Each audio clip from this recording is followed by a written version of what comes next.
Estamos en compañía del doctor Manuel Chuquillanqui, abogado del Gabinete de Asesores de la Presidencia del Jurado Nacional de Elecciones, para hablar justamente sobre la nota que veíamos, ¿no? Estas medidas aprobadas, no en el Congreso, sino en la Comisión de Constitución, sobre la inscripción de partidos políticos. Estamos, digamos, en la primera base. Doctor, ¿qué tal? Bienvenido. ¿Cómo estás, Mirta? Un gusto nuevamente estar aquí. Igual, muchísimas gracias por acompañarnos. A ver, con 14 votos a favor, 4 abstenciones, repetimos, la Comisión de Constitución ha aprobado algunas modificaciones, ajustes al artículo 5, me parece. Sí, ¿no? De hecho ha modificado, digamos, el artículo 5 y otros artículos más de la Ley de Organizaciones Políticas. Hay que, una vez más, resaltar el hecho de que no se trata de una ley, no se trata de una norma que ha sido aprobada, es un dictamen que está en elaboración.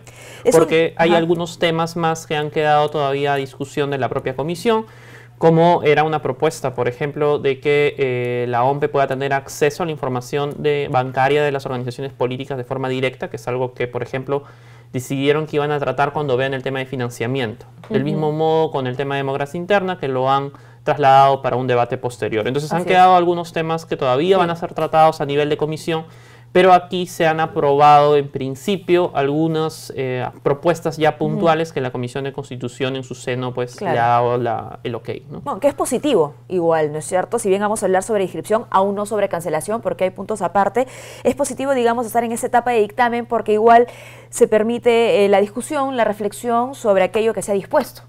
Sí, de hecho todo el esfuerzo de reforma es justamente alentar el debate, ¿no? Uno de los objetivos también del proyecto de código es impulsar la conversación entre los distintos actores sobre lo que finalmente va a ser aprobado en una reforma. Claro que tenemos que una vez más resaltar el hecho de que el proyecto de código electoral es un proyecto integral, no es un proyecto completo que trataba de sistematizar absolutamente todas las la docena de normas electorales que tenemos, ¿no? Lo que está haciéndose en el Congreso es una reforma como las que ya hemos experimentado en el 2015 y en el 2017, es decir, son reformas parciales sobre una ley específica, en este caso, la Ley de Organizaciones Políticas. Bueno, ¿no? y que responde además a una agenda de prioridades, ¿no?, que ha exigido también el Ejecutivo para la reforma política de nuestro país. ¿Qué tal si vamos repasando un poco qué es lo que se ha aprobado versus quizá aquello que también propuso el Jurado Nacional de Elecciones y sigue proponiendo el Jurado Nacional de Elecciones en su código electoral? Sí, de hecho, es algo que resaltar es nuevamente, este es un dictamen. Eso quiere decir que todavía queda un debate más dentro del Pleno una vez se complete el dictamen. ¿no? Una vez se complete el dictamen, el siguiente paso sería el Pleno del Congreso y obviamente nosotros propugnamos porque el proyecto de código electoral sea considerado y revisado dentro de este debate. Pero sí, uno de los puntos más saltantes que creo se aprobó el día de ayer ha sido el cambio de paradigma, ¿no? Ya un requisito para inscripción ya no serían los adherentes, que actualmente son el 4% del número de votantes en la última elección general, y que más o menos equivalía a unos 600.000 personas, más o menos 600.000 ciudadanos en firmas.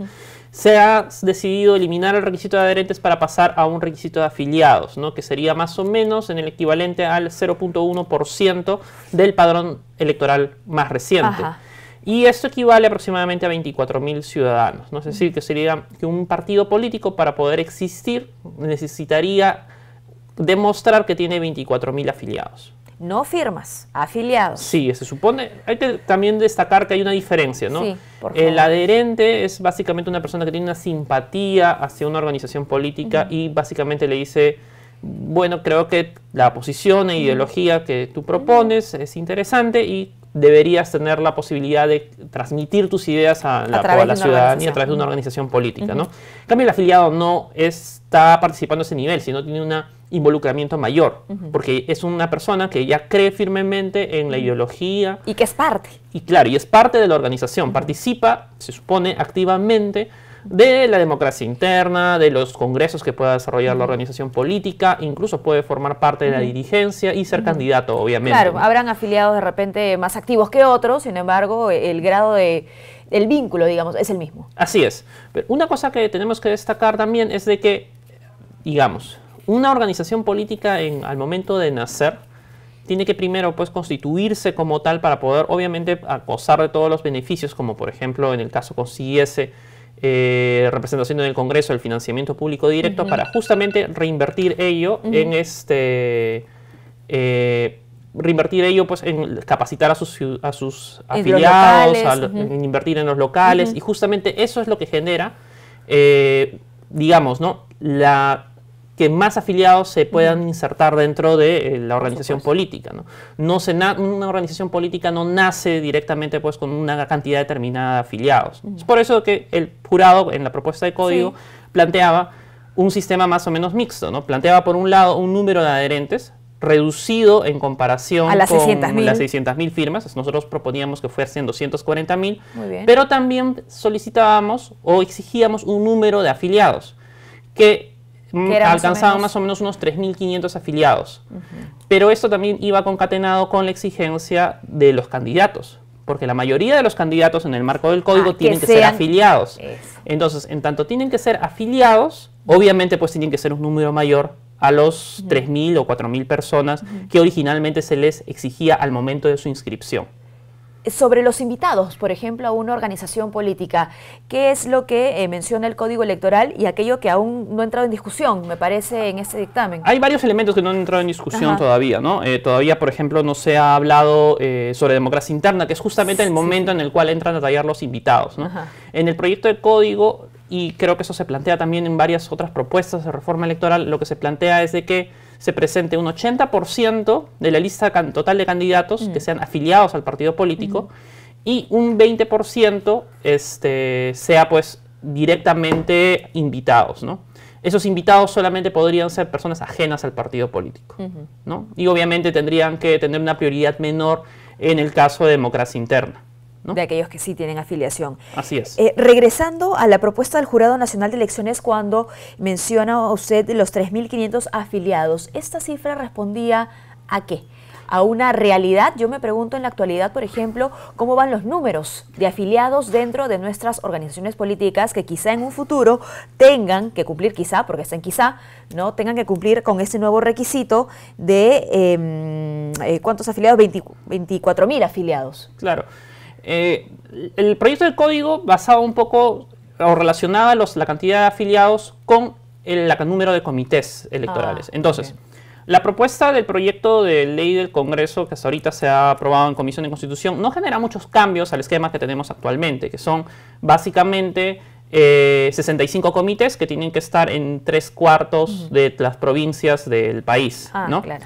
Lo que proponía el código era decir, ya que un partido nacional tiene que tener presencia a nivel nacional, lo que se sugiere es de que se exijan ya no 65 comités provinciales, sino 50, pero que el partido político tenga al menos uno de esos comités en cada uno de los departamentos del país. Claro.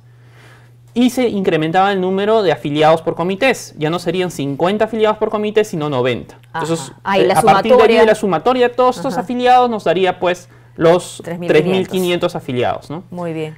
Ahora, sobre los comités electorales tampoco se ha discutido. Entiendo yo de que esto es parte del debate. Esto es algo que han empezado a debatir, pero entiendo yo, hasta donde sé, porque todavía no contamos con un dictamen para poder revisar y analizar a profundidad. Estas son como unas primeras impresiones, comparándolas con el proyecto de código electoral. No pues, podríamos hablar todavía pues, de cantidades o ya un texto certero, ¿no? ¿Algún otro punto que haya sido aprobado el día de ayer que aparezca en ese dictamen, además de la cantidad de afiliados o el porcentaje del padrón al que debería que responder la cantidad de afiliados por cada organización política?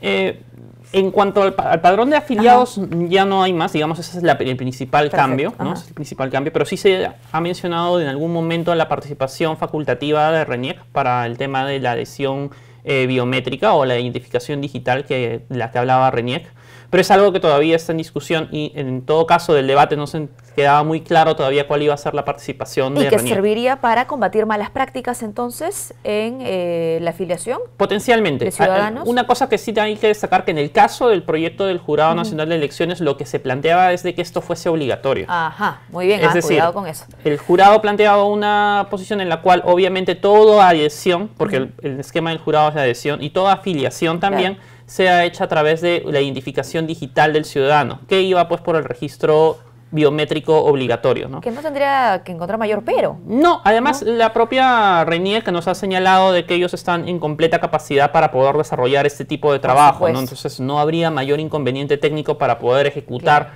esta tarea. Claro, solo por ese lado podrían venir los inconvenientes, ¿no? Con que el ente electoral no se dé abasto. Si el ente electoral está de acuerdo, qué mejor que también minimizar la posibilidad de alguna mala práctica que ha sido también criticado, ¿no? Cuando venía el proceso de verificación de firmas, por ejemplo. Así es. Y una vez más, todas esas propuestas que el jurado ha venido lanzando, digamos, una a una a través de proyectos individuales, se han incluido dentro de este proyecto de código electoral, ¿no?